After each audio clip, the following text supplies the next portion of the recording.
Hello and welcome to Rantzerker number 10, Rapey Laci. And we're going to be covering another one of Laci's videos where she attempts to justify a double standard in which women can perv on men but not the reverse.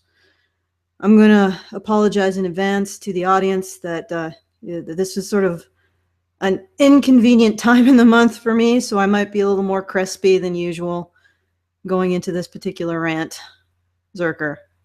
So, Karen, are you there?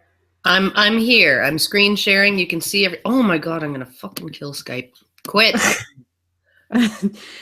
Okay, so yeah, Laci, what was the name of this one again, Karen?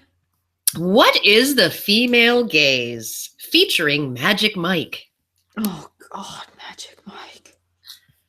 I chose this one. It's all my fault, but me and Mike recently reviewed the original Magic Mike. It was his suggestion, by the way. He thought that people would enjoy the idea of that. But that's something that'll come out later. Anyway, let's get to Laci. All right. Let's just do this. Let's just get stuck right in. It's fucking time for Laci. I saw Magic Mike XXL in an entirely empty movie theater this week. Comment down below on how you would have handled / taken advantage of this situation. What? I think she's suggesting that we would masturbate in public. I think that's illegal, isn't it? Ask Pee Wee Herman. Yeah. You know, my son, who was featured in the ad off camera for this show, he was asking why Pee Wee Herman didn't have a kids show anymore. And so I told him he was caught sitting in a mostly empty XXX movie theater masturbating and probably would, because he wasn't recognizable as Pee Wee Herman. He was not like he was in his getup, right? But he asked the police, and his name was, of course, not Pee Wee Herman. It was Paul Rubens, right? So he asked the police if they could just kindly keep this sort of quiet, and I guess that kind of keyed them into, why would he want us to keep this quiet? And so then they gave it to the press, and then that was it. His entire freaking life and career were in a shambles. So Okay, so what's the average demographic age for an MTV audience? Because I assume it's pretty young. Yeah, well, I think the average age for Laci Green is probably between like 14 and 16. All right. Possibly even younger considering the graphics. So she's aiming her viewership to underage viewers, and now she's talking about masturbating in public. And she got away with it, too. Well, she's not talking about it. She's just hinting at it. Just hinting at it. She's making an innuendo. Yeah, it would be sort of like Pee Wee Herman going on his show and talking about, being alone, just having some alone time. Yeah, in a movie theater watching a dirty movie. Yeah. Yeah. Yeah. Yeah, and Magic Mike is pretty fucking dirty. Yeah. All right, let's All shaking hands with the little guy. Yeah. You know. All right. Something. Yeah. Something. Okay, moving on. Now that okay, just one sec. I mean, it does establish a double standard, doesn't it? I mean, it does. We've established a double standard. We've established that there is a certain level of inappropriateness that women can engage in that men absolutely cannot. Even looking at, urinating in public. I mean, how many women are on the sex offender list, right? The sex offender for urinating in public. Exactly. Not so and once again, we establish a bit of a legal double standard. Women can get away with a lot more sexually. What would be considered to be predatory and creepy in a man, and grounds for taking away his entire career. Of course, Laci can just idly allude to, and nobody says, "Hey, wait a second." Yeah. Don't you think that's a little bit inappropriate if your audience is 14-year-olds? Okay, all right, let's keep going. All right. Oh, hey, Laci here. Magic Mike doesn't pass the back. Well, she certainly believes in letting it out. Sorry? Who gives a shit? I know It doesn't pass the Bechdel test. It totally uses bitch and pussy as insults. Well, could that be? So what? Dick and cunt, or not cunt. Dick and prick is an insult. I know.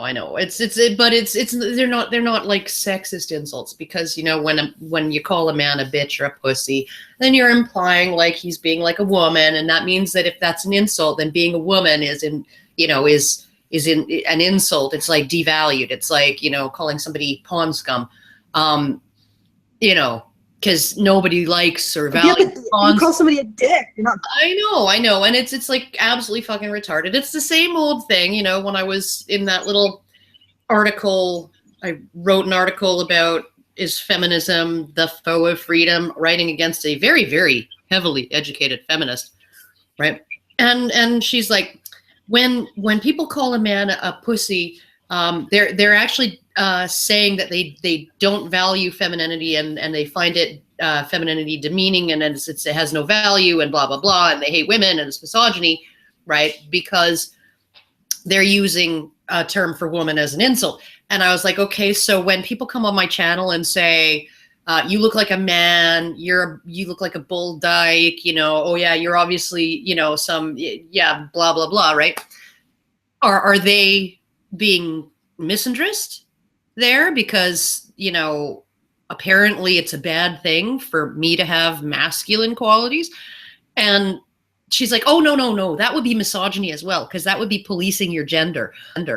So it does lead to misogyny, right? Yeah. And it's like, I don't think either of them, I don't think that it's misandrist to say to Karen Strawn, oh, you fucking look like a man, fuck yourself, right? I don't think that that's hating men. I don't think that saying, you know, insulting a man for being effeminate is hating women, right? It's just, we have certain expectations of both genders. We expect femininity in women, and we expect masculinity in men. And when people deviate from that, then we go in and police their gender. Oh my goodness, both of them. Well, what doesn't mean one we of the hate things men that or I hate find women. find us down. Sorry? Oh my god. Oh my god. The echo is really bad. I'm sorry. Here, let me turn it down. Okay, you're gonna have to mute. All right. Well, I can't mute without switching off the screen share. Okay, All right. I'll mute you. Fun. Okay, one thing that I find really remarkably astounding about this is, oh great, you can't unmute yourself. Oh, I apologize, Karen. One thing I find really remarkably astounding about this, she talks about the Bechdel test, but the whole idea of Magic Mike is parading men around for women's sexual pleasure. The women are incidental, fucktard. They are incidental to this because women want to be looking at the men. It'd be like a man complaining that lesbian porn doesn't pass the test to having like referencing men's relationships to each other and men talking to each. Okay. That is a level of fucking entitlement that's just off the fucking charts. Like, not only do you have a pornography that's specifically related just to women, so it only has fucking men in it, because it only has fucking men in it, it's no good. It's still no morally good, because it doesn't have any women to talk to each other in it. Even though the reason why it doesn't have any fucking women in the fucking first place is because it's meant to appeal to women sexually. My fucking God. Yeah, like, well. What is it? You want fucking hot ice. You want cold fire. Jesus Christ. I think well, they want everything. They want everything, right? And, you know, I find it really interesting, too, because there are women out there. There's a highly, very enthusiastic cohort of women who consume erotica, who only consume male erotica. Some of them are even lesbians, right? But most of them are straight. And they will only consume male erotica, and a lot of them will actually get annoyed. They will get annoyed if there is a prominent female character in the story at all. They don't want that. it's all about the guys. It's all about the bros. It's all about watching these two guys, you know, and being sexually attracted to these two guys and then watching these two guys bang each other. That's what they want, right? And so they get, like, if their books passed the Bechdel test, they wouldn't buy them. But of course, that's sexism against women. How does this fucking work? Like, all roads lead to misogyny. All roads lead to Michaela. Let's just keep moving. I might be a little bit like inert until something really pisses me off. Okay, I'm just gonna start up again. Sorry about all Are that. used as insults, and they throw a bunch of litter out onto the freeway while they're driving. And yet, Okay, that is annoying. I got you. You got one there, Laci. Litter. Don't fucking litter, folks. Yeah, it's not that's good. Oh wait, did I use a gendered slur? No. That what did you say? I said that's a cunt move. Yeah, it's a cunt move. All right, you get one, Laci. You get one. Especially in like this general region, I'm gonna go out on a limb here and call it the female gaze. The male. Oh my God, she's going out on a limb. She's going out on a limb and calling it the female gaze because. I wonder if she's inserting that limb in her in this empty theater. Oh, sorry, I got bad images. There you go. I like, they've been talking about the male gaze since at least Naomi Wolf's A Beauty Myth, probably like long before that. But she was the one who really made a big deal out of it and how it harms women, right? And she's going out on a limb to, I guess, you know, toy with this novel idea that there could be such a thing as the female gaze, as female judgment and assessment of male attractiveness. This is like a brand new thing. It's like it's a trend that only started like with the first Magic Mike. It's never happened in the history of the world before that women had a female gaze through which to assess the sexual attractiveness of men. Okay, I'm going to tell you what the fucking female gaze is, Laci. It is having an entire movie constructed to appeal to your little head and then still fucking whining that it doesn't doesn't fucking follow some arbitrary morality. So you create a situation in which men are paraded about for your sexual enjoyment, and you still morally judge them, even though they've had, in your own parlance, these men have had zero ability. Like, they're being sexually exploited. They're sex workers, right? That means they're being sexually exploited. No, because they're men, because penis, whatever. And you're saying that even though these men are there for you because you are paying them to be there and to do the shit that they're doing, and there's no way that there is anything here that if women didn't like it, it would be there. This is entirely for a female fucking audience, and you are turning the fuck around and having the fucking goddamn audacity of still fucking judging men for this, even though this is entirely constructed by women. You're still judging men because it still doesn't fucking conform to some arbitrary goddamn moral standard that seems to be whatever it takes so that Laci Green can not only get her fucking little head off, she can get her judgment head off. And it's you know, sick. Laci. Okay, here's a movie that passes the Bechdel test. Lesbian Dildo Orgy 7. Passes the Bechdel test.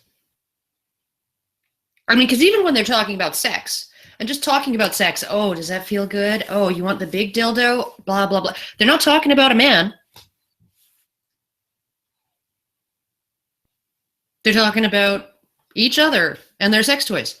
So, you know, that passes your arbitrary test, your stupid, retarded, arbitrary test of what makes a movie feminist, what makes it something that's equal, non-sexist, is Lesbian Dildo Orgy 7 would totally pass. So I just put someone in timeout for telling me to stop screaming. I am in no fucking mood. All right? Yeah. No mood. All right, let's pi- keep going. You're pretty cranky. Okay. Gaze is a concept that was established in 70s feminist theory. It focused on how the camera and films lingers on women and sexualizes them in non-sexual contexts. So female characters are chosen and written with the pleasure of men in mind. The theory also refers to the fact that most of the media... Hey, a sec, stop here, stop. You're fucking telling me that being sexually desirable is not a power fantasy for women? Yeah, I know. Like, seriously, you honestly, you will acknowledge that a man parading around way much with ridiculous amounts of muscle. I'm sorry, folks. Like, some of the bodybuilders, some of the roid, that's unnecessary. You see guys who actually work for a living, they don't look like that.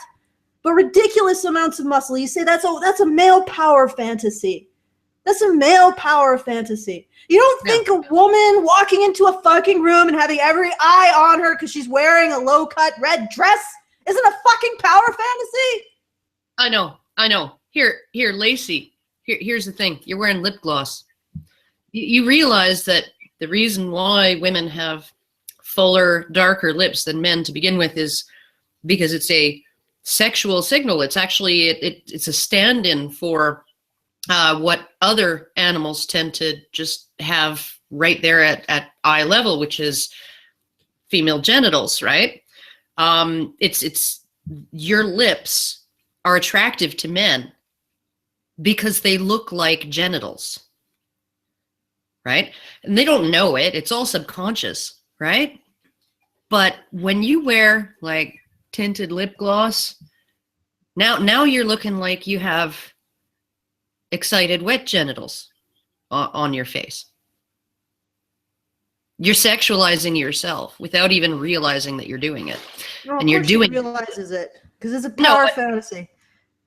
Yeah, and it's and look at your nice low cut t-shirt. It's a very slim fitting, tailored t-shirt. It's not the boxy shirt with the crew neck that you buy at a concert. It's a shirt there to show off your hourglass figure, which you do have, which is pretty much universally preferred among men across cultures. And you even enhanced your eyes.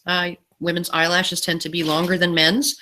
And so when you make your eyelashes look even longer than that, you're making yourself hyper feminine. And, like there's all kinds of things you've done. The blush on your cheeks is actually... the reason why it's attractive is because it simulates sexual excitement. Okay. Anecdote time. All right. World of Warcraft made a race, I believe, of orcs. Female orcs, and were unattractive. Guess who fucking complained until they made them more attractive? And they were still pissed. Women, female gamers. You know why they complained? Because they didn't want to play ugly female characters. The end. This is because being attractive is a power.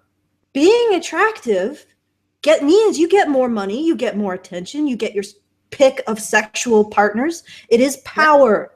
So when people cry your way out of a ticket. When the director chooses to linger on a woman, it's not just because he's trying to appeal to men. He's also indulging in the female power fantasy of being attractive. You want to be in there and you want to have that gaze lingering on you. And even you feel that desire, Laci, as Karen has very, very comprehensively pointed out. You are going out of your way to have that power. You're going out of the way to apply lipstick, to apply mascara, to get a slim fit shirt. You're going out of your way to also cultivate that power. And it is not fair to put all of the responsibility on the choice of choosing to look at women in this way on men, when women equally enjoy the feeling of being powerful in that way. And women also assess other women's bodies. If they've done a certain number of studies with with how we perceive what we look at when we look at women and what parts of our brains fire and all of that. And women just as much as men. They'll look at a woman's breasts, and then they'll look at her hips, and then they'll look at, you know, blah blah blah, right? And this is just, and they're probably comparing themselves to that woman that they're looking at. Am I hotter than her? And I've seen women do this, absolutely. Am I hotter than her? Is she hotter than me?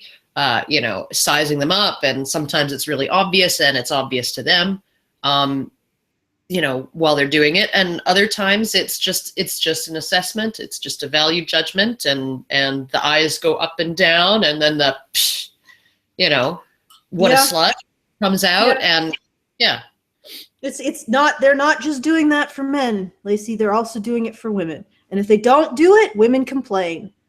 And then women get what they want. But of course, that's internalized misogynies. Okay. And another thing too, right? Okay, because fucking lie down. The camera did very lovingly, sort of, after Ellen Ripley blew the freaking alien out of the airlock and she was settling down for hypersleep, and the camera did linger on her very slim fit figure, right? But she was not a voluptuous woman. And in that role, right, she was not sexualized, right? Through the entirety of the movie, she was not sexualized in any way, right? Vasquez and the other women in the second movie, Aliens, right? They were not sexualized, right? And who are the biggest fans of those movies? Who are the people that really love those movies?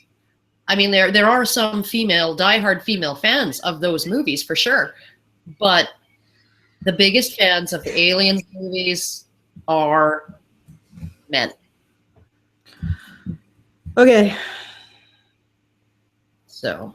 Because it's written by men. As of 2012, women only write and direct 15% of films. And okay, stop. Yeah. Laci, you are being disingenuous.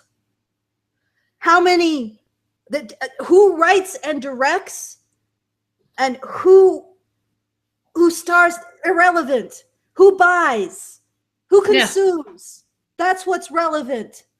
You know, it's really funny because when it's men in games who are the primary consumers, you wage a war against the consumers because the consumers are too powerful, right? They're too fucking powerful in games because the primary consumers are men. But when the primary consumers are women, of course, once again, it's the men who are creating the product who have control. And yet, even though if women didn't buy the fucking product, it would tank. So the ultimate control in the situation is the consumer. The consumer isn't happy, your fucking company goes under. Well, let's look at the covers of romance novels, shall we, as a case study. The most common cover is the clinch pose. It is a pose where the man is usually above the woman. He's holding her, and she's sort of leaning back in his arms, and her bodice is overflowing, and maybe he's got one hand on her thigh, so her big, you know, historically accurate dress is like pulled up, showing the entire length of her gorgeous leg, and his shirt's open, and he's got his abs showing and his pecs and everything, right? And it's all very passionate. And yeah, there is as much sexualization of the woman as the man on the covers of these novels that are written by women, for women, and specifically marketed to women. Yes. Okay, let's go to the next nugget of bullshit. 26% of primetime TV. The male gaze is considered dehumanizing because it treats women as one-dimensional sex objects without... I don't even know where to begin with this one. All right, let's begin with actual what I've seen as the research. The only thing that really seems credible to me that didn't have feminist fingerprints all over it, which was the surge of dopamine comes when the woman is, if you show men pictures of women, he gets the dopamine when the woman is looking at him in the picture, not when she's looking away. which suggests that it's a much more subjective experience, that what he's reacting to is the fact that this attractive woman desires him. Not that she's an object, but that she has this subjective state of desire for him. The feminist science into this presumes what it seeks to prove in almost every case that I've seen, so it's basically junk. Have you actually looked at the studies, Laci?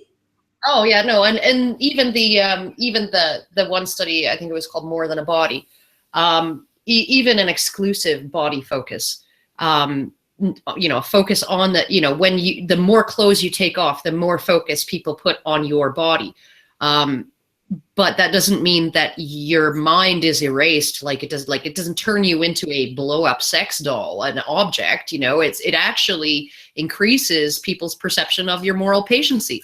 Right. So essentially it turns you into an object in the sense that you are incapable of autonomy and agency, or less capable of it, but that therefore you're more vulnerable to harm. You're more capable of experiencing harm, of experiencing emotions and sensations, right? And all of those things, we don't, our perceptions of a person's mind when we sexualize them, it doesn't erase their mind. It changes our perception of their mind. It changes it so that we're more sympathetic to their interior experience. Yes. That we become motivated to want to try to protect and provide for them. So the more we sexualize someone, the more we see them in terms of their sexuality, the more vulnerable we see them, and the more we want to actually go out and fucking fight a lion for them. Well, and I wouldn't say that, because the way we sexualize men tends to be, we sexualize them as predators. I mean, like the assumption that a man. Well, that's not, I wouldn't call it sexualizing them as a predator. I mean, if you look at Magic Mike, we're sexualizing men, but at the same time, you have to emphasize their agency, or we feel really uncomfortable. We do. You essentially, every time a man is like accosted by police at the park because he was there with a camera, and somebody thought he was a pedophile, they're sexualizing him. They're imposing a sexuality and a whole set of judgments, right, that go along with it, onto him. I wonder if it could be considered sexual. That's probably a discussion for another. I wonder if it could be considered strict sexualization, like not in terms of sexual desire, but sexual repulsion is really what they're doing.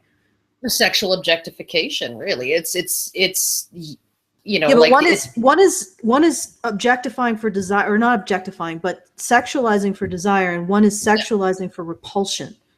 Yeah. For disgust. Yeah. So I think they might be two distinct. But let's move on. Yeah. Any agency or desires of her own. What? Yeah, well, okay, no. The agency thing, she's sort of right, but desires thing, that's completely bogus. Look at porn made for men, right? There's a ton of focus on the woman's face, what she's experiencing, what she's feeling, right? And almost none on the man. She's making noises, right? And the men are usually very quiet, and you mostly just see their penises. Sometimes their ball sacks and their buttholes when the camera angle's not very, conducive, flattering. But essentially they're just a universal disembodied cock. That's what the men are, and the women. And this is porn made for men. The women are the ones whose experience these men are essentially. They're watching it to see his actions and her experience. Yep. And that is not reducing women down to sexual objects. It's reducing them down to sexual subjects. In fact, if you actually watch porn made for men, Laci, you'll realize that the person in there, the only person in there, is the woman. Yeah, she's the only human being. Everybody else is just a placeholder. Yeah, they are just a robot, which is an object that acts. Yeah. All right. No. Just kind of plopped into the plot line for no other reason than sexual titillation. So does Magic Mike's female gaze fall into the same trap, just targeted at straight women? Is it hypocritical for feminists to enjoy the film? Although I'm guessing she'll conclude that it's not hypocritical, and the two things are completely 100% different. I'm gonna kill my dog because she's barking. Yeah, no, I'm just, this is what I haven't watched this video all the way through yet. So I'm just calling it. I'm calling it right now. It's totally different because reasons. Go for it. Let's find out. Mike was written and directed by men, it's pretty explicitly about her pleasure. That's not something that we see very often. In fact, I don't think that I've seen a big screen movie that focuses on female pleasure ever. We do see an... What the fuck? Brokeback Mountain, The Notebook, Titanic. Rom-com. Every single goddamn movie has to have this ridiculous romantic subplot in which a woman judges a man until, I don't know, she stops judging him and then they have sex. Yeah, pretty much. Or no, a woman judges a man until he complies to, she essentially beats him over the head with judgment until he complies and then they have sex. This is actually the one reason I loved the movie As Good as It Gets, because it was two people who found a compromise, right? Yeah. And managed to make a relationship work. But I like those movies. I do, and I really loved that line that he gave. How do you write women so well? I think of a man, and then I take away reason and accountability. Mm-hmm. And Laci doesn't see that. She doesn't see. Well, it's because I don't think she recognizes that she's got two drives here. The first drive is you know what? It's the honest one. It's the I just want to climb onto Channing Tatum and ride him like a fucking like a goddamn jungle gym, right? That's the honest drive. But the dishonest fucking drive is I also want to judge him. And I want to judge all men because I don't just want to get my clit off. I want to get my moral I want to get my outrage-gasm. I don't want just an orgasm. I want an outrage-gasm at the same time. Well, I want to desire, but also judge. Well, and also she wants to be exempt from judgment.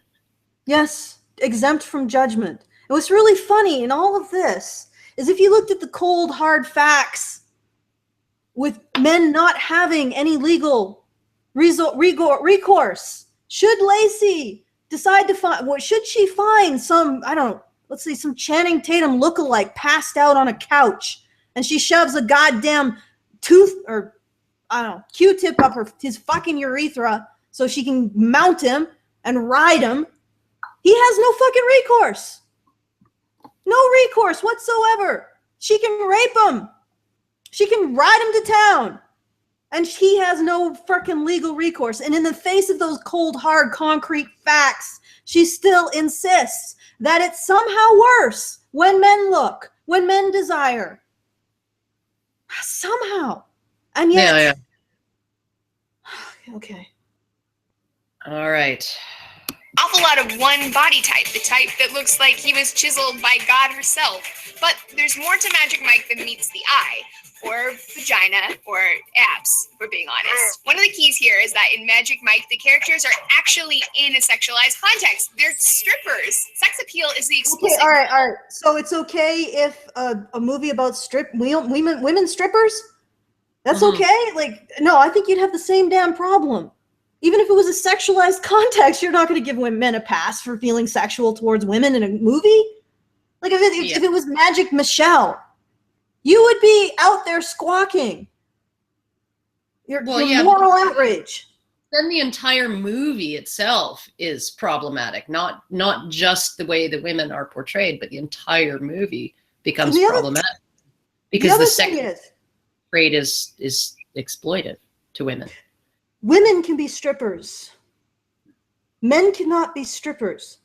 They're only ever prostitutes because male strippers, well, at least this is what you said to me, Karen, from what you've heard, male strippers have to engage in sex acts with their female clients.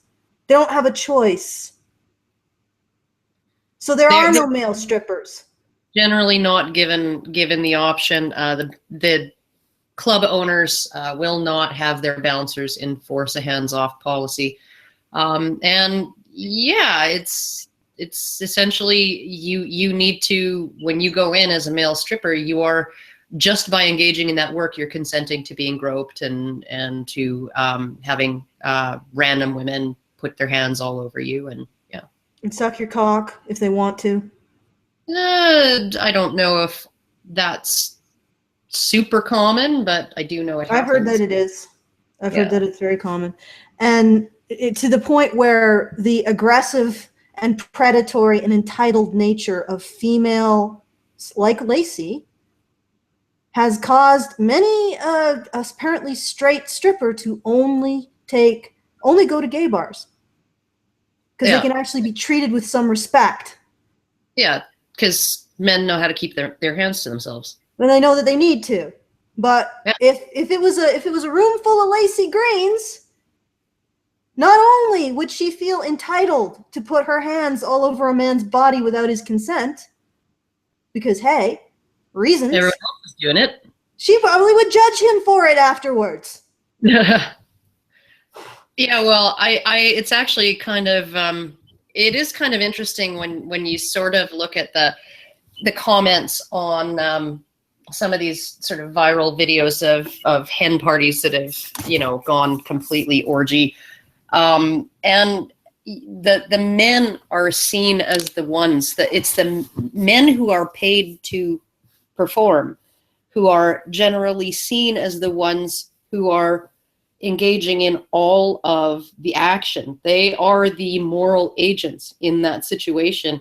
And it is the women who are essentially, even if they're not being forced to do it, they aren't the ones who are taking an active role in making those things happen. It's all of the responsibility for all of the acts is placed on the man. So, and, I can imagine that there are male strippers who enjoy that aspect of things, just because there are, pickup female strippers who do. Yeah. And honestly, some of the female strippers that I've dealt with, I mean, like there was one who gave my boyfriend and me the most incredible set of lap dances.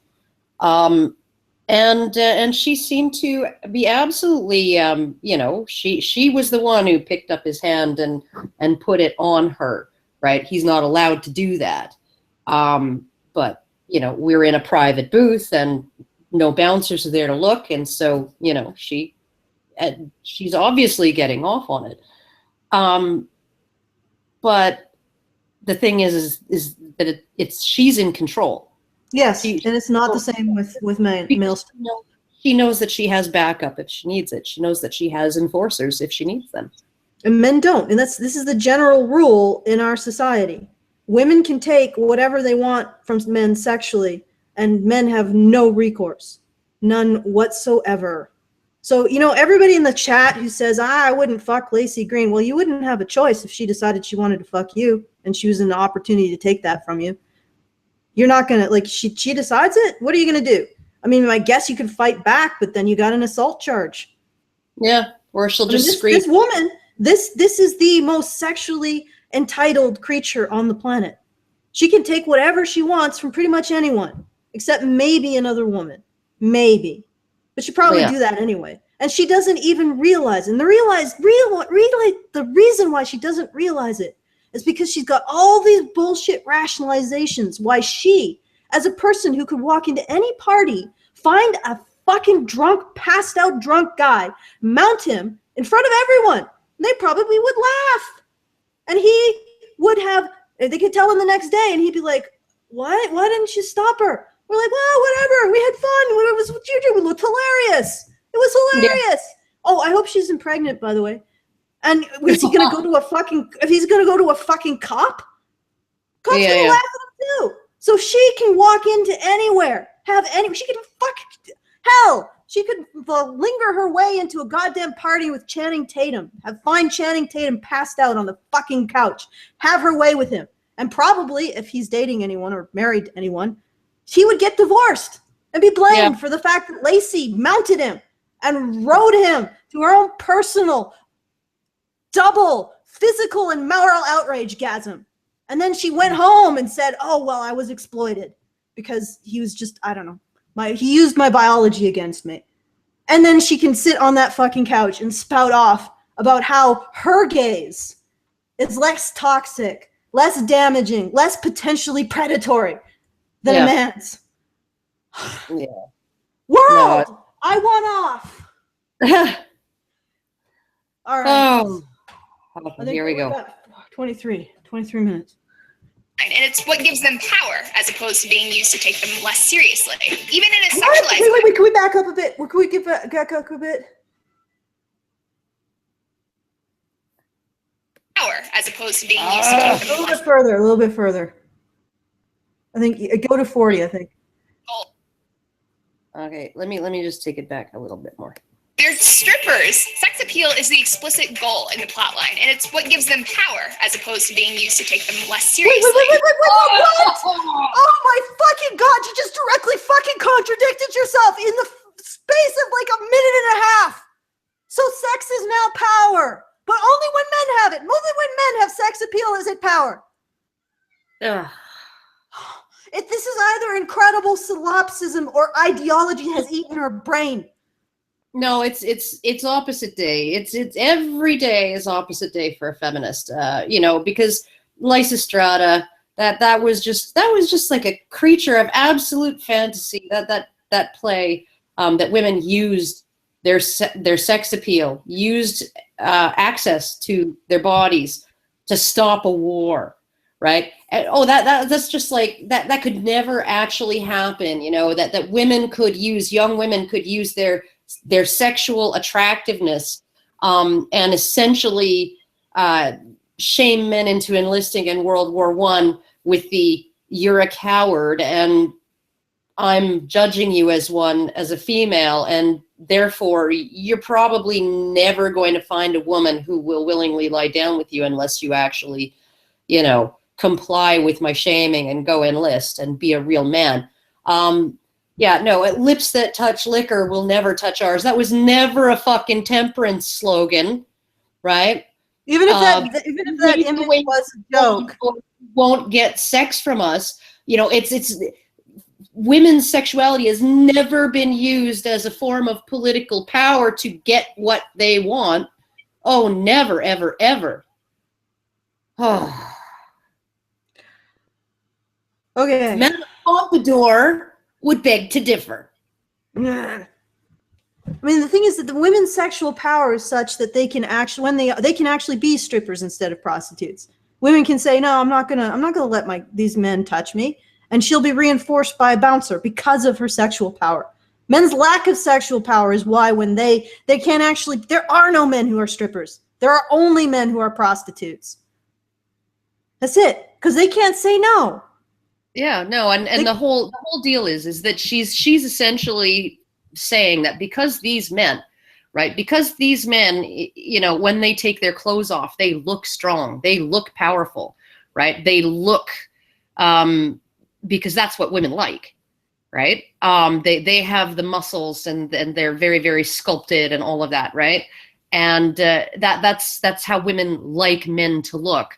That the power, right, of the male physique, the power of that, and the impression that it gives, right? So, which is why fireman calendars and stuff like that are so popular with women, because those are very, very action-oriented, power-oriented jobs, physically powerful men doing, like this really extraordinarily physically taxing and dangerous work, and they're posing in their action poses type thing, their powerful poses, and she's conflating the fact that for men, power is part of their access to sex. Okay, a man who has power is sexy. That doesn't mean that his sexuality has any power whatsoever. Yeah. And furthermore, the requirement that men appear to be agentive and powerful also reduces our compassion for them in our sense that they are vulnerable. Or so we would probably say to these strippers who might not want to be touched by a whole bunch of horny, sweaty, greasy women who are drunk, Middle-aged, yeah, slobbering. or even just drunk, because a lot of guys don't find drunk women attractive when they're sober. But that we would say, suck it up. You don't. What are you complaining about? Yeah, just do what it takes. Yeah, do what it takes. All right. Let's get this Okay. painful thing over with. Even in a sexualized context, though, the characters are given more depth than their looks and body alone. There's no doubt that Almost all female characters that are actually main characters.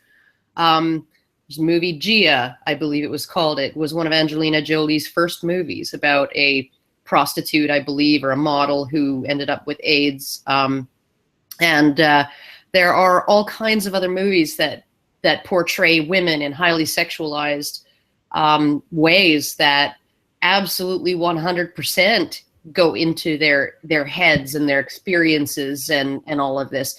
The eye candy, we're going to set this scene in a strip club, right? And there's going to be strippers there. Yeah, no, but they're not the characters they are part of the set, right? They are.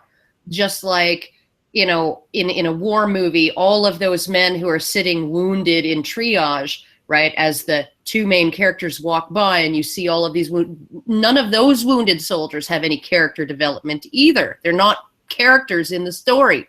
They're part of the set, right?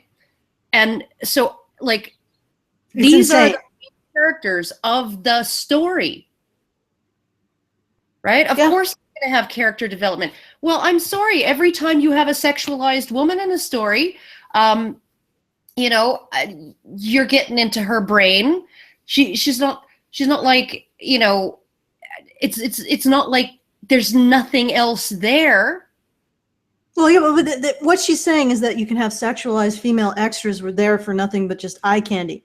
Well, yeah, but then you have men who are there just to be blown up or fall off a cliff or have the earthquake swallow them whole or be eaten by a dinosaur.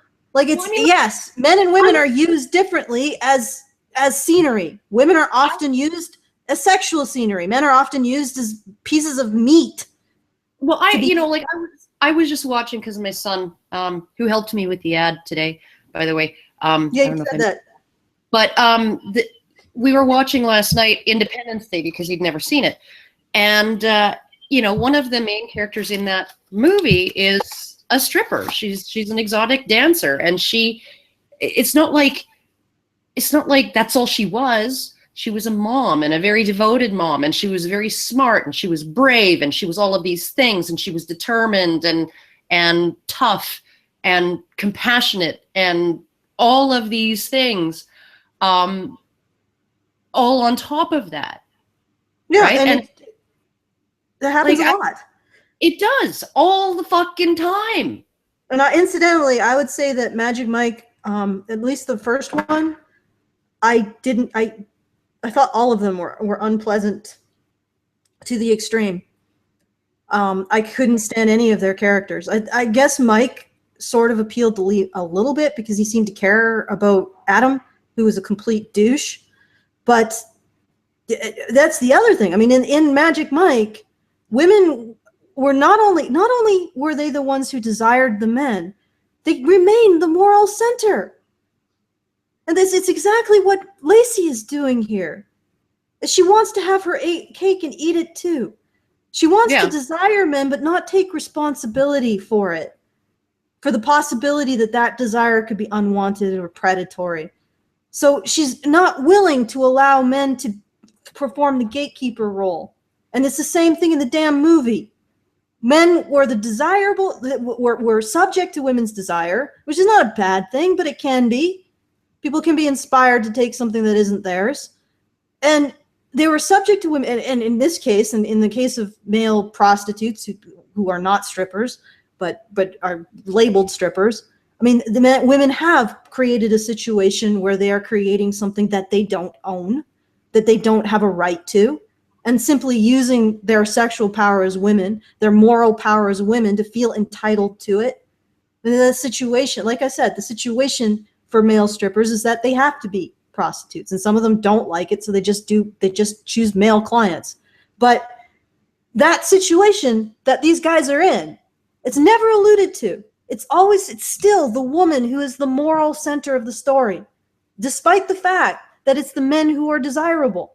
Generally, when you're looking at desirability, you have to allow men to have something. Like if you're gonna sexualize men like this, then they should be the gatekeepers.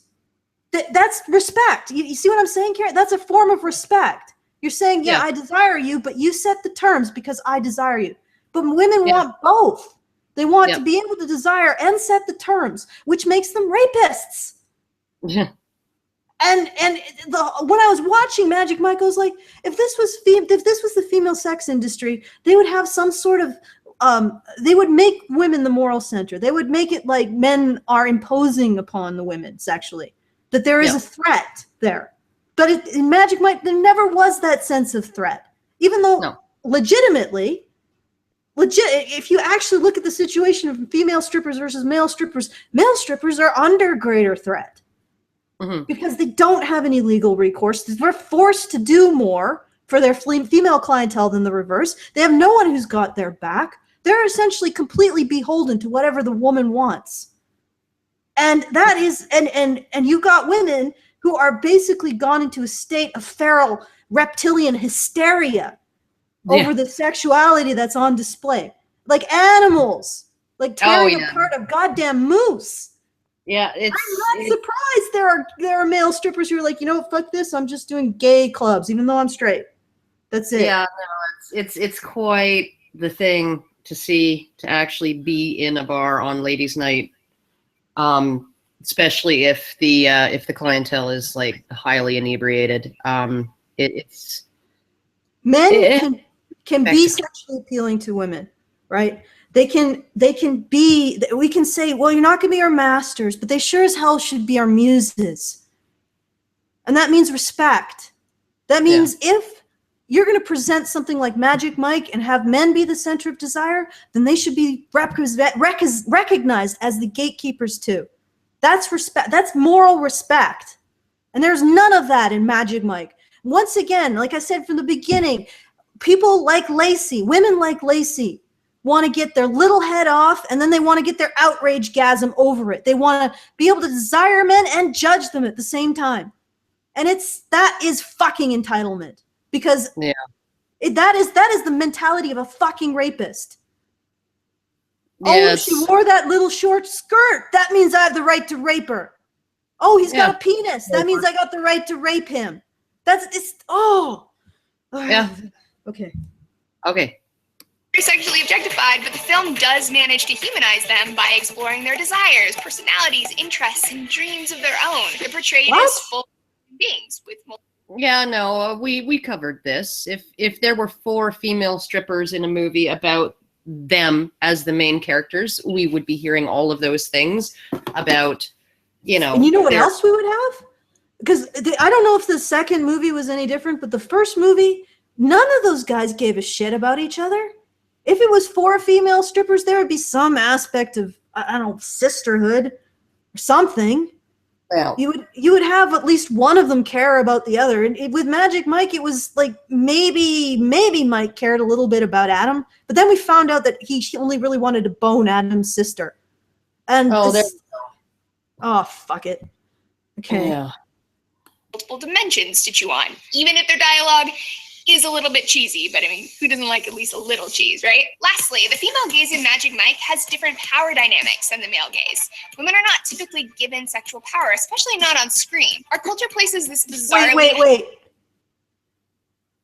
What is she defining sexual power as? Yeah, no, it's essentially, I don't know. I don't, maybe she'll explain it. Okay. Because it doesn't make any sense. Right? The power to captivate and the power to use your sexual allure to convince people to do things, that's that's a huge amount of power. There is no power to desire. Yeah, no, desiring is like, that's like saying that the person who has like tons of food is oppressed, and the person who's starving, well, but he has desire for, you know, he's hungry, so that gives him power. Or He can something. covet the food. Oh. Yeah, he has the power to covet the food, right? And the person with all of the food, well, they have to worry about somebody maybe taking the food without, you know. Well, you know, the poor obviously are more powerful than the rich because they covet the rich's ability to, you know, pay for shelter and food and utilities. Like obviously, Laci is telling us that the people who lack and desire from someone else are the ones in power. And yet, if we said that about like the consumers, you know, of corporate goods, it's not the corporations in power. It's obviously the consumers who crave the goods from the. Oh, fuck it. Yeah, no, and it's God damn it. You want a sexless virginal woman. Women who are old or overweight are told that they're not sexy. And Okay, all right, Laci. Did you watch Magic Mike? I would say that every single guy in there probably deviated, like their bodies probably deviated from each other by like maybe an inch. Yeah. They were all identical physically identical. And the other thing is, if you go to actual strip clubs, at least from what I've heard, I've never been there, but I've heard, there are a variety of body types. Yeah, no, and ages. Ages. When my boyfriend and I were down in Montana and we went to that strip club, there was a 6 foot tall, really, really gorgeous leggy stripper in combat boots who was absolutely stunning. And there was a voluptuous one who probably, you know, her doctor would tell her to lose 20 pounds. And there was a one who looked like she had to have been about 40 years old. Extremely flexible, like one of these women who can bend her body. God knows, like, I don't even know how her limbs didn't snap off, right? I mean, there were all kinds of different body types and women of different ages, right, in that strip club. And they were all getting attention from the men. All of them. Have his Magic Mike with everyone looked like a fucking porpoise. And well, I mean, like, there's the one guy gray in his beard, right? But sorry. Yeah, no, he would have just for men that out for the show. But I mean, but you look at it and it's like, fuck's sake, has she ever even been in a fucking strip club? Has she? I don't think so. I doubt it. I mean, she wouldn't be expressing this bullshit about it. Like once again, what you were saying, Karen, society, strip clubs for women. Magic Mike is an accurate representation of what women expect. They need to be toned. They need to be athletic. They need to look very, very similar to one another. The funny thing is that, honest to God, I think the female beauty ideal for men, what women consider to be attractive, like physically attractive, is about as narrow as a fucking pencil. Whereas men, it's much wider. Yeah, and you look at it. The thing though with women's preferences for men is that there are other things that men can add on there. They can add on money. They can add on social status. You know, that compensate for deficits that they have in their physique for the way that they don't conform. That women don't have as much access to, right?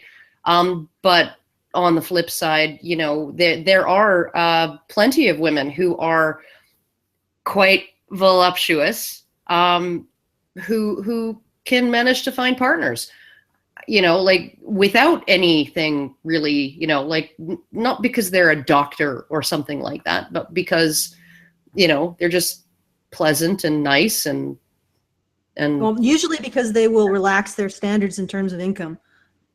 Yeah. Oh, and other things. Yeah. Yeah. So, well, it's that's the funny thing. It's like, to be physically attractive, a man has to look like Channing Tatum and has absolutely no leeway to be physically attractive to women. Now, a man can make up for it by having a good income and whatever else. But yeah.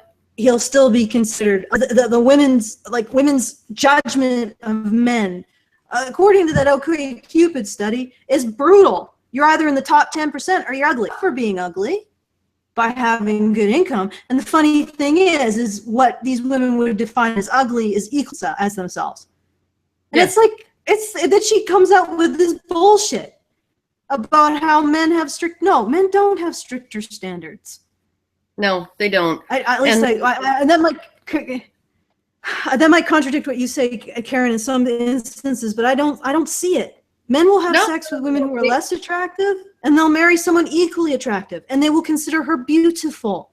A woman will marry a man who's equally attractive and consider him ugly, but okay, well, he's got a good income. Yeah, well, And that's it's fucked up. Like when we talk about universal standards of beauty for say the female form, and all of those things, they're universal preferences, right? They are sort of culturally universal as far as preferences go. So all other things being equal, right? A man will pick a woman that is exactly the same in every other sense, that looks like this rather than one that looks like that, right? It's all about the body type that men tend to prefer, and it's not even a universal body type in the sense of, you know, how heavy or how slim a woman is. It's just a specific waist to hip ratio and signs of youth and health, right? Which is men why will compromise. They will absolutely compromise, and they'll compromise even if the woman doesn't have a whole lot of extra stuff to offer. I mean, like a fat man is going to have, you know, a really nice income in order to be able to get a woman who's, you know, remotely attractive. And I'm saying attractive even if she's fat herself. Yeah. Well, she just has to be willing to marry a teacher rather than a stockbroker. Yeah. It's like, you know, Laci, you're fucking wrong. You are so wrong. Women hands down win the superficial, you know, like if you don't look like Channing Tatum, I might date you, but I'm not going to consider you attractive contest. Yeah. Oh yeah. No, it's very much the OK Cupid thing with the 80% of men. That's unbelievable. Were rated by women to be below average. 80%. 80% they considered to be below average, and a lot of people said, well, you know, that's probably just because it's, you know, mostly unattractive men on that website. And I'm like, yeah, well, or unattractive people on that website. And I was like, yeah, except for that men also rated the women, and the bell curve looks normal. Yes. So when men look at women, they see a normal bell curve. They see a normal bell curve in the track. When Laci Green looks at men, she thinks that everything underneath, like everything that doesn't measure up to the Channing Tatum standard, is fucking ugly. It's a fucking bridge troll. And then she has the audacity to turn around and with that puckered, contemptuous look, say that men have the fucked up beauty standards. Yeah. All right. Let's. Okay. Women who are too sexual are shamed and called sluts and whores. Magic Mike totally flips that paradigm on its head. People of all ages and sizes, races, and gender expression are free to be sexual on their own terms. The movie also encourages people to... I don't know. I didn't watch the movie, so maybe I don't even know where the fuck she's getting that from. I don't. I really honestly think that she got the vaginal tingles and her hamster wheel is going at like light speed here. Probably talking about the people in the audience, right? The people in the audience in the movie. You know, so how come the woman's not asking what he wants to do? Yeah, but you have middle-aged women who are allowed to express their desires. You have gay men who are allowed to express their desires for these hot. I didn't see any gay men. Yeah, but isn't this like a new Magic Mike? I don't know. Okay, maybe there were gay men. What do you want? The man says. How come she's not asking him? I know. Let's see. God, Laci, do you have to be so fucking rapey? Everything is about what you want, right? And if he doesn't give you what you want, wrong with him. That's unfair. I mean, it's just one. Let's see if the speech bubble moves over and she asks, I don't know, what do you want? They want and need openly. I think opening that discussion and listening to your partner is a huge part of female pleasure and like pleasure, period. While some people might see Magic Mike as feminist hypocrisy, I think that ultimately comes down to wait. Just so listening to your female partner is a huge part of pleasure, period. Yeah. Well, God forbid, how much of that is listening to your male partner? Like, Jesus Christ, I don't want you anywhere near any of my male relatives. Hey, Laci. Laci. You're sort of scary. Yeah, the look is a little bit the expression there, but Laci, if you asked your man, what do you want? And he said, I want you to lick my butthole. Would you be like, cool? Probably not. Cause you know, it's kind of a two-way street. What do you want? What do you want? No, it's a one-way street, I think. Well, she never seems to talk about asking men what they want. I don't know. I think that's anti-feminist or something. Something. Yeah. Okay. Like I said, it's all about getting off physically and morally. Oh, yeah. The problem isn't having films and media that's sexually exciting to any particular gender or sexual orientation. The problem is when one gender is constantly sexualized and without agency in every single... Oh, for fuck's sake, Laci! Really? Sexualized does not mean without agency. You have to actually prove this shit. That's they just assert crap. It's those Puritan fucking shit. Oh, somehow men's sexuality makes women impure. Wow, this is a new concept, is it? New? Oh, fuck. Oh, it takes away their agency. That's the progressive thing. Yeah. Men's sexuality damages women because it takes away their agency instead of makes them impure. That's actually just much nicer than the whole idea of a soiled woman, isn't it? Well, I guess because I don't see the difference, though. Well, except for that a soiled woman is, maybe she's still, just like slightly responsible. Yeah, like, you're the one who put the grass stains on your fucking pants, right? Nobody came up to you and like rubbed grass on your jeans, right? You were fucking around in the yard, right? And so you're soiled. You're soiled, right? The idea of a soiled woman is a woman who essentially submitted to a man, right? And oddly enough, submission is a choice. I'm going to say something here. Sexual power is directly related to legal recourse, legal and social recourse when someone abuses you sexually. The people who are the most likely to get someone on their side when they feel like they've been sexually opposed upon are those people we find sexually attractive. So if they're imposed upon sexually by people they don't want to be imposed upon sexually by, will have recourse, not just but also social recourse. If they're strippers, bouncers will come and take the creep and throw him onto the concrete and break his nose outside the frickin' strip joint. If the bouncers get to him before the other clients do. Yeah, if the bouncers get to him before the other clients do.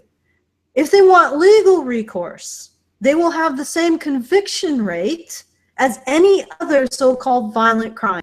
If they take it to the courts, they take a sexual assault charge to the courts. If they're a woman, if they're sexually desirable, the less sexually desirable you are, the less social and legal recourse you have when someone decides that they want to inflict themselves on you. Fat women are less protected than beautiful women. Women of races that are considered less attractive are less protected than this particular white woman grinning here now. And men are universally less protected than women of all races and sizes, because men are the least sexualized and have the least sexual power and the least sexual value in our society. So they are granted the least amount of protection, the least. Which is why you can see, not just in Afghanistan, boys being fucking raped and the US government turning a blind eye to it. Oh no, you can just listen to that, that little boy being sodomized and screaming his lungs out in the room next to you, and you do nothing as a soldier, because we got to partner with these people. And it's just it's a social custom. Raping boys is a social custom that we just need to tolerate. Yeah. We have here the same damn thing. We got epidemic of boys being raped in juvenile detention facilities, just like this arrogant, entitled prick I'm looking at right now. And they're being raped, and everybody's turning a blind eye because it's just boys. Yeah. Boys are the sexual Kleenex of our fucking world. And then when they grow up to be a little step, we call it toxic masculinity. Yeah. Fuck. You know what? I think I've hit the pinnacle of rage, and I can't even raise my voice anymore. All right. And she is the fucking paragon of this. The smiling, sleazy excuse for why we turn away from this chasm of pain. And then we turn around and we blame the most vulnerable for the fact that they are in pain. And then they act out. And they actually hurt the people we care about. We've decided that are the groups that we care about. Okay. Okay. All right, moving on. Sexuality itself, it's healthy, it's fun, it's a natural thing. We just got to do it respectfully. So in the words of Andy McDowell's character, play the field and don't stop till you find someone that rocks your f***ing socks off. Hell yeah, hell no. Let me know what y'all think about Magic Mike XXL down below, and I will be back with more braless next Friday. I thought we'd take things off with a topic. Okay, all right, it's done. We've got to the end. Yeah. All right. I'm just gonna. Yeah, let's just. I'm gonna get rid of her face. Yes, Okay. thank you. And now. Yeah, I prefer your face. Oh, It yeah. feels soothed now. I just, honestly, it is like, I think every time I talk with a feminist online from now on, I'm gonna end my comment with, "Oh, and happy opposite day." So That might be a good idea. I just like these excuses, it's different because reasons, is why we don't care about male victims. This is an excuse for turning away from male victims. no, it's like, I don't think it's concocted as to be an excuse. It just acts as an excuse. But I think I'm not implicating. I'm sure Yeah. she doesn't fucking know. She's just part of the system. Yeah.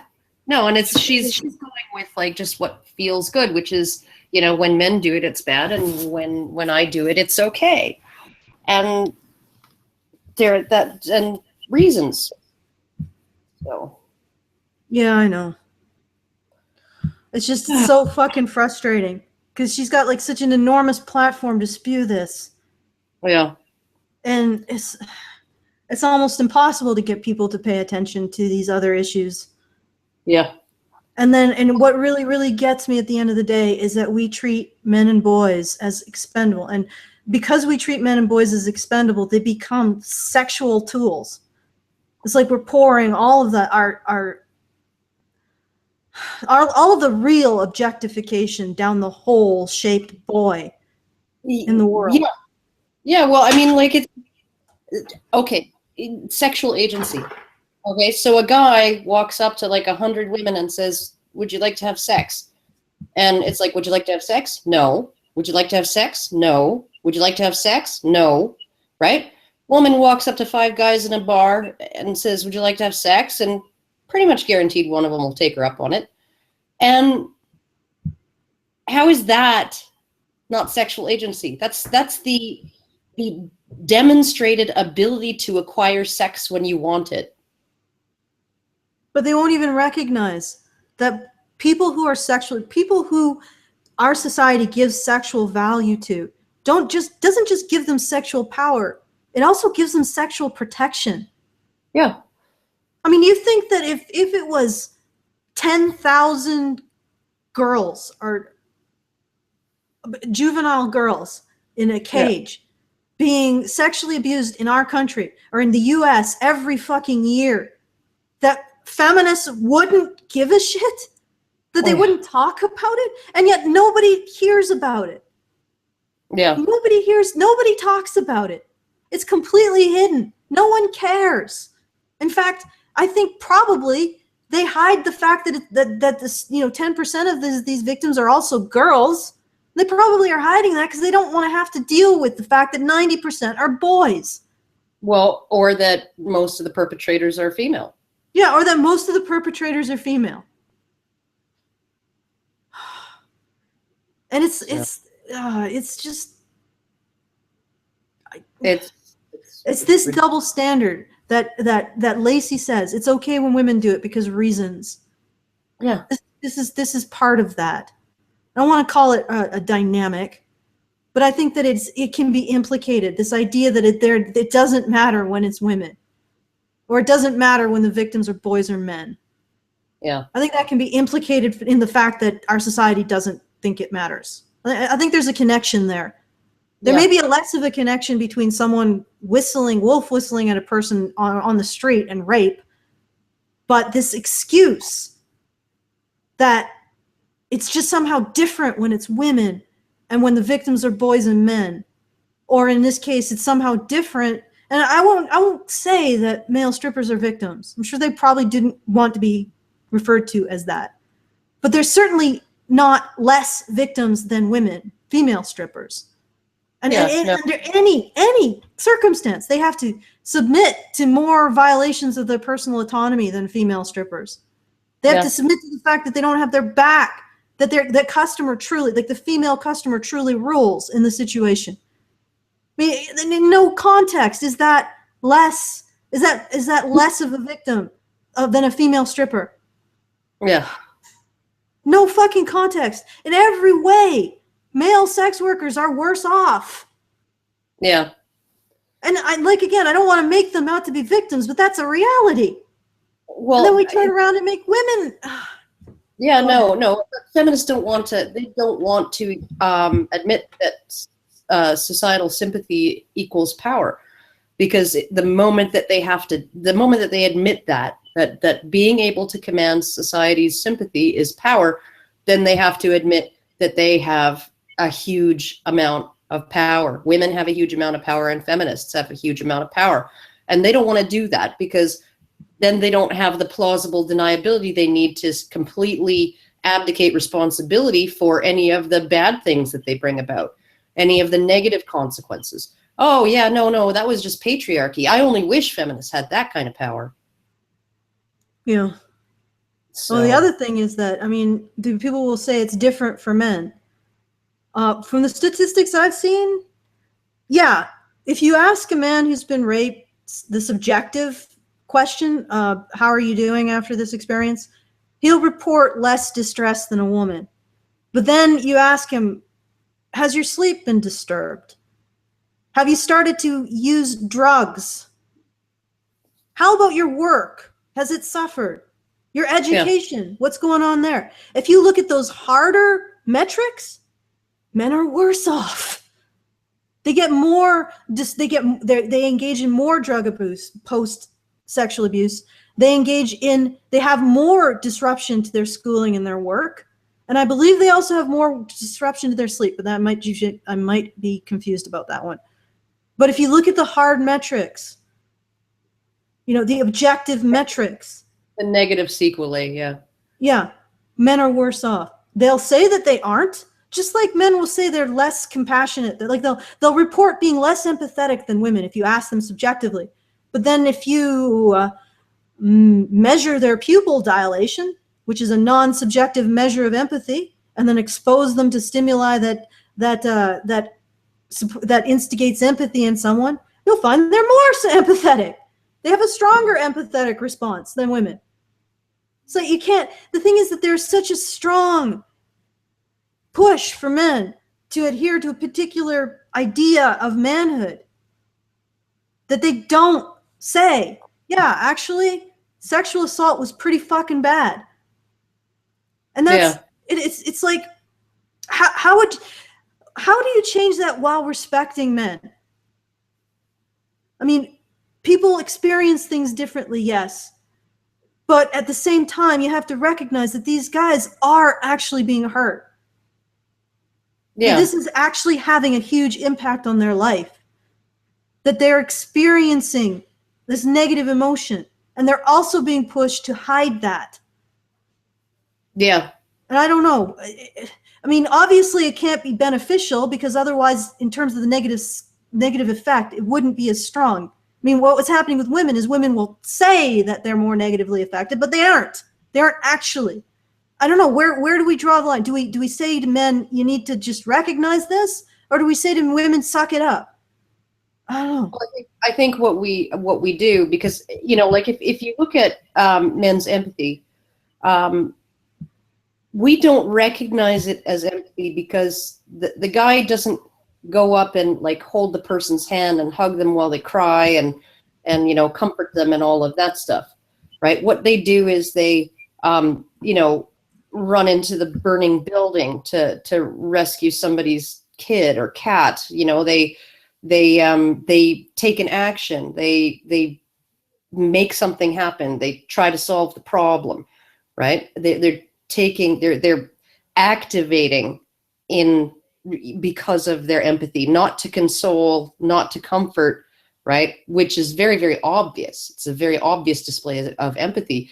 But, you know, jumping into a fucking river to, you know, or into your swimming pool in your backyard to rescue that drowning fawn, right? And you know, you're holding it and lifting it out of the pool as it's trying to kick you.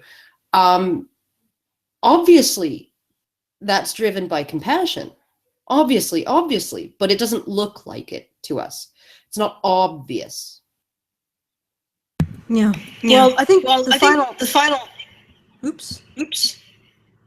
Sorry? Got a lot of echo there. Okay. I'm meeting you.